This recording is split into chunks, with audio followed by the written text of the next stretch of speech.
आज हूँ आम ऋषितर जन्मदिन आमर फास्ट ब्लॉग। आज को ऋषित को 3 वर्ष पूरी 4 वर्ष चलला। सकाळे से प्रथम उठी जगन्नाथ को प्रणाम कला। से सबुदिन प्रणाम करने समय ठाकुर को मागे ठाकुर मत पाठ दियो बुद्धि दियो भल मनीष कर।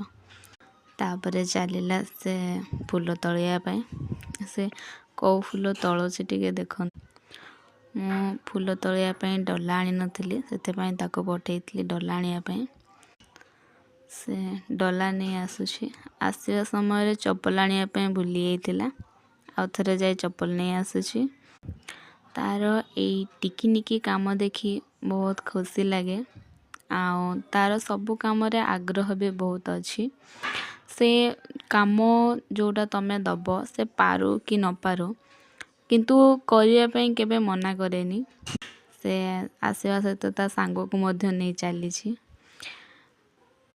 तार ए सबु काम देखी बहुत खुशी लगे। ए सबु भीतर गोटे कथा मने पड़िला जेबे आम ऋषित प्रथम जन्म होइतिला सेबे राति रे बहुत कांदे सोइबा पई दिएनी। तो बाप घर जड़े अंकल कही से 3 मास पर्यंत राति रे सोइबनी बहुत कांदिबो।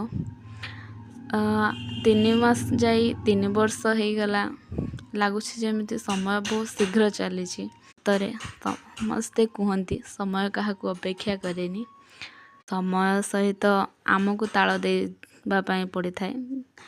से बे फूल तली सारी जाउछि किछि फूल ता जेजेमा को दब माने मो काकी सासू को दब आउ किछि फूल मु नेबी।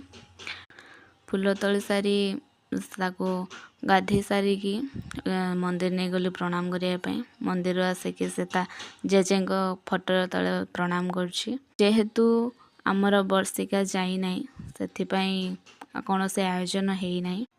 आपण मानकर वर्षिका गला परे जाई सेलिब्रेशन हुए कि वर्षिका न जाइतले भी सेलिब्रेशन हुए ए निहाती कहिवे।